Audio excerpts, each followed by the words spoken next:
Hey, everybody. Welcome to episode number 39 at the Warehouse Underground podcast. Real talk for warehouse, DC, and FC professionals of all levels around the globe. I'm Ben, the host of the show, and this is a very special show. So joining me on the podcast is 7 members, 7 leaders, 7 champions inside Knight-Swift supply chain operations. So Dr. Bernard Jenkins, who was a former guest of the podcast, and I chatted about this, and I wanted to have some of his stellar performers appear on the show. I want to give them a chance to spread their word out there to the masses, and I wanted to have a chance to highlight them. So I was very grateful and thankful that he said, absolutely, here are 7 people that you should definitely bring on your show, and this will be a great opportunity for all of them, right? So I'm going to introduce them right now, and then we will take it away. So I have Marcus Gleason, Ada Nestor, Elizabeth Martinez,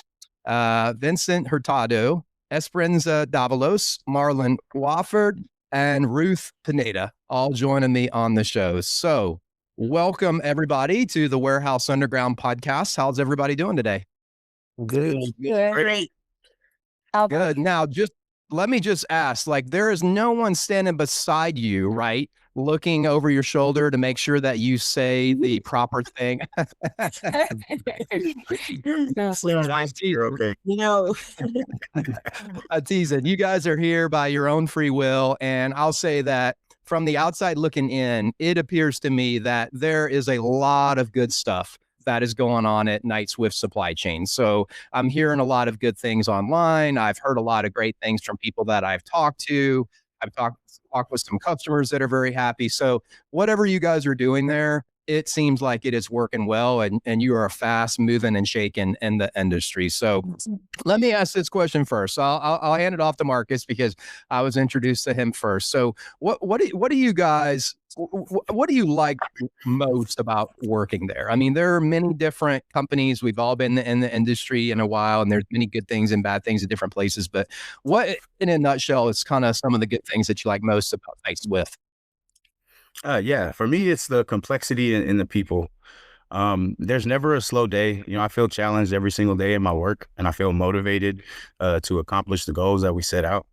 And then also the people, my peers, the people that work for me, they make it an enjoyable experience. Some days, when it gets tough, it doesn't feel like I'm at work. It feels like I'm with a friend trying to solve a problem, and that really helps morale. Yeah, absolutely. I mean, Ada, do you agree with that? I mean, most people say in the industry that you never know what you're going to get when you come into work. I mean, some days it go normal, some days go crazy. But I mean, is that teamwork mentality prevalent throughout all of your operation? Because I love that when that's in play. I mean, how do you feel about the teams that you work with there? Yes, I agree with Marcus. Definitely, having a great team, it makes a big difference. For me, I have been with a company for 8 months, and when you join a new company, I think for me, the scary part will be like how your team will welcome you, or how you're gonna get adapted. And since day one, they were very supportive. And I have a wonderful team. I am in charge of 2 warehouses right now, and I trust my team. I can count on my team, and they're willing to go above and beyond for us. Yeah, I love that. So you said that you've been working there for what, 8 months, less than 8 months, yes. 8 months. And so do you remember, I mean, where's there a specific time that you remember where you felt, man, this is different. I really feel valued here. I really feel that this is different from the different places that I worked throughout my career. Was there that groundbreaking moment, or was it just something that you began to learn and develop and feel over time? No, I think it was since day one. Since day one, when I started meeting my team, I remember one of them approached me and say, "If you got our back, we got your back." So yes. So I think since day one, I could feel that I had a great team, and I could feel that I was in the right place. Yeah. And I mean, look, the fact that your leadership values you enough to like celebrate that, right? To celebrate the cohesiveness and the teamwork that goes throughout the entire organization by, being active on LinkedIn and being on podcasts. I mean, to me, to me, that says something about Night Swift supply chain, because not every company is willing to do that. Not every company puts themselves out there. A lot of people kind of keep things close hold, but the fact that it's transparent and they're putting it out there is an indication to me that, hey, this is the real deal. Like, this just isn't lip service. It's something that they really value, and I appreciate that. Right. So, all right. So Ruth, I see you up there. So you have a dry erase board behind you with tons of writing on it, like tons of words on it. So I'm sure you're just frantically going through all of your strategy and everything up on that board. But let me ask this question, since we're talking about the words up there. And this is really for anybody, but I'm gonna come to you first. So, if you had to describe the culture that you have on your shift with your team, what would be what would be 3 words that you would use to describe the vibe or the energy of the culture on your shift on your team? Culture. Um, for me, the more important thing is respectful all the time. Yeah. No matter like what is your day going, no matter what is the challenge, like every day. But the culture for Haste Swift, I like everybody like everybody is the same. Like the culture that they have is really like comfortable. Like ask some question all the time. Like don't be scared for nothing. We can teach you how you to do the stuff.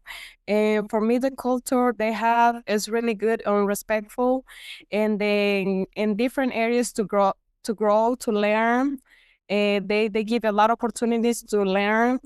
Like I'm gonna start here like in different departments, and now they give me promotion for lead position. So that means is like they take it serious, very serious. That what we do every day. So in my thing, I like Night Sweet for that. I like that. Yeah, I like that. So, Marcus, we if you go to the web page, if you go to the website, if you look at Night Swift supply chain, you see this thing everywhere called We Rock. We Rock Sure. is this. Yeah. We Rock is this. So, can you tell me like what is We Rock? Well, first of all, and then Absolutely. I'm a little bit of a hint here. It's core values that you have at your company, but which one is your favorite? Which one is the favorite value out of We Rock, and why? Yeah. So just to go over what it is, it stands for our core values, well-being, exploration, respect, like Ruth just hit on, ownership, and quality. Um, and those are the core values we kind of live by and operate by within the facility. My favorite one is ownership. I think it's a big piece of what we do. I think here at Night Swift, being a 3PL company, we have to take other people's operations and operate them as they're our own, right? And provide that care and quality that it takes to meet the customer's needs. So I think that's a big piece for me. I got you. Yeah, I mean, that ownership is so important because, like you guys know, God, there's so many different things that can happen. It's non-standard usually during the day, and somebody has to be the one that steps up to say, I'm gonna own my area. I'm gonna do the best in my area, or I'm gonna own my shift, or I'm gonna own my team. And the more that people do that, the more that people own their individual areas, the easier it is for everybody. I think so. Now And let me go ahead. also to hit on that, Ben, I think, when you empower people to take ownership, that also drives up the morale, of the business, and it helps people with their development. Ruth was talking about how she was just promoted. I remember when I got hired in 2023, and she was just a clerk and didn't speak to anyone. So, it's a beautiful thing to see, beautiful thing to see. Yeah, and Well, I think she just got promoted too. So, and it's great when it's real, because everybody can look around and, like you said, you can name names. You can name names and be like, I saw that this person used to be at this level and now they are here, like an actual name, not a myth, right? Not like an actual person that you can go talk to. So that's a real thing. So, all right. So Vincent, what's a superpower? This is a difficult question. So I understand that, but if Night Swift was a superhero, what superhero would it be? Or an easier question, what would be the superpower that you think Knight Swift supply chain has as superpowers go? And obviously, it's not invisibility because they're very visible in what they're doing. So, what do you think's the superpower there? I would probably say teleporting because you probably go from one place to another, and you're all over the place sometimes trying to make everything happen at the warehouse.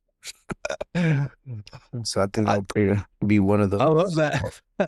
I love that. I wasn't expecting you to say that, but that is true. Anybody who works in warehousing is like, I'm actually teleporting myself around the facility all day.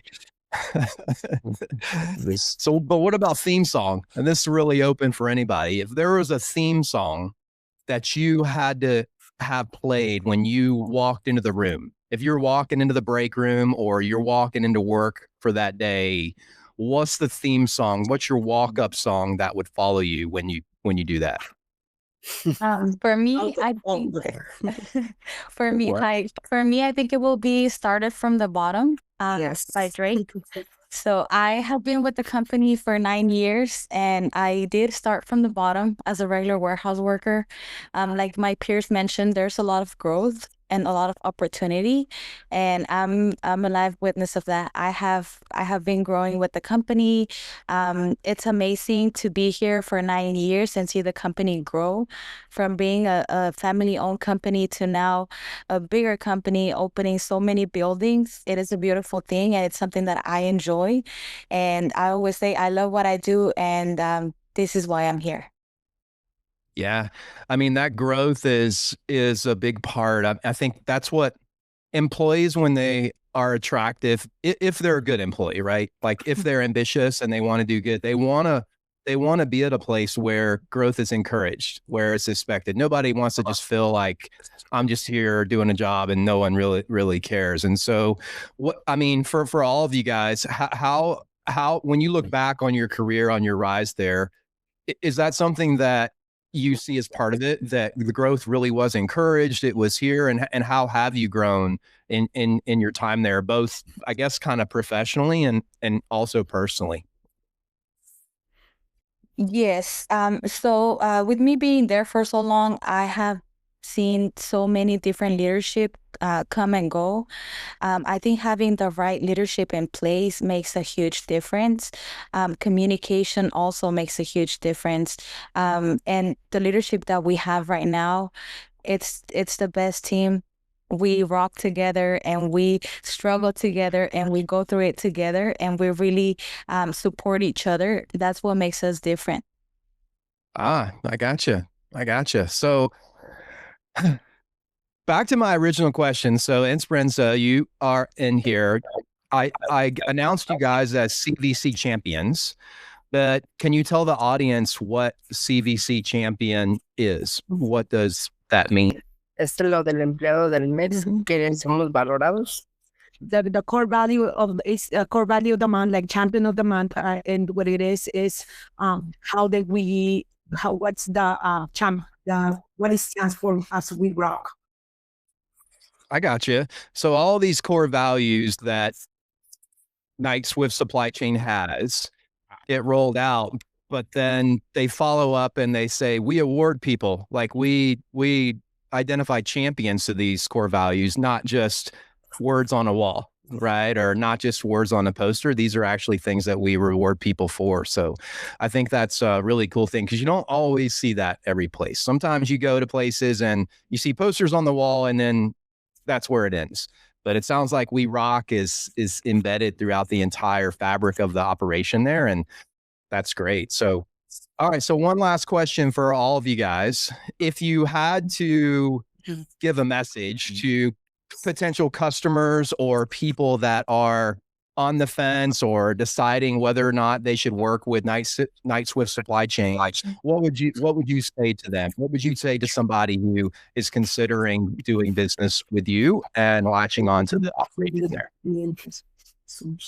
Esperanza is saying that what she will say a future customer is that we as a company or we operation is going to do everything the best that we can to make sure that they walk away happy and satisfied with the customer service that they deserve.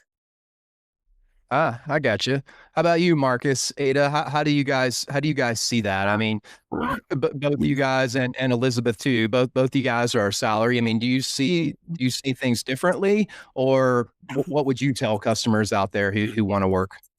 So you- for Go ahead, Adam. Go ahead. Okay, so for me, I think I would tell a customer that you're not just getting like a transportation provider.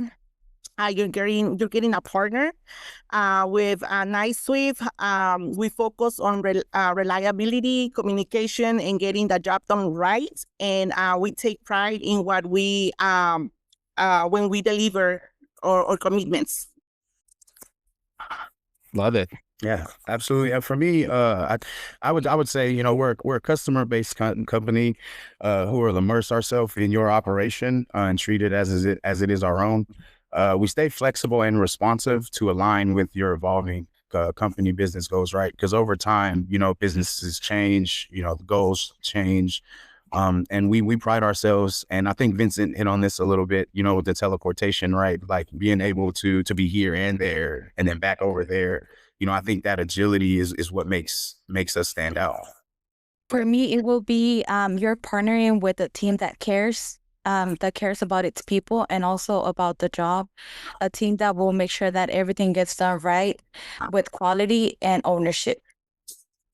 Yeah, you know, and I think maybe that's a question that more people should be asking or more people should be looking at before you decide to work with somebody is how do they treat their individual people? Not necessarily how they're going to hit on SLA and all these things they're going to do. But if it's not a good culture inside that operation, it's probably a good indication that at some point they're going to fail me as a provider, right? Or as a customer. But if real people, if their employees and their culture matters to them, I think then that's going to shine through to me as the customer. And I think you guys are doing a great job at that. Awesome at that. I really appreciate everybody's time and appearing on the podcast. I know it's a short show because you guys are in the middle of a shift and you got to go back to work. But yeah, I want to say thank you. I appreciate talking with you guys. I love it. And if you ever want to come back and appear on the podcast again, just let me know. You know, it was an honor to speak with you guys and highlight you. So thank you. Thank you. Absolutely. Thank you. Have a good day. You too. Yeah. Yeah, you got it, guys. So as the Warehouse Underground goes, thank you again, NiceSwift Supply Chain, doing some incredible stuff in the industry, a mover and a shaker, and now really beginning to separate themselves from the pack. So I was honored to have them on the show. As the Warehouse Underground goes, please sign up for the community. If we have over 300 people that have signed up for the community, so inside the community we have message boards. We have done some live shows in there, some networking, all free right now. A lot of resources and a lot of good things to look at in there. So go check out the community for yourself and see what you think at thewarehouseunderground.com. Check out the Tiger Team Show. There's another spinoff podcast that I do with my co-host Jordan. She is very funny and very witty, and that show is all about things that are going on in warehouses, DCs, and FCs. However, it has a little bit of a sarcastic, witty, gritty humor to it. So if you guys are inclined to check out something like that, I think you will enjoy it. As this podcast goes, thank you again, NiceSwift Supply Chain. I will see you guys next week for episode number 40. God bless.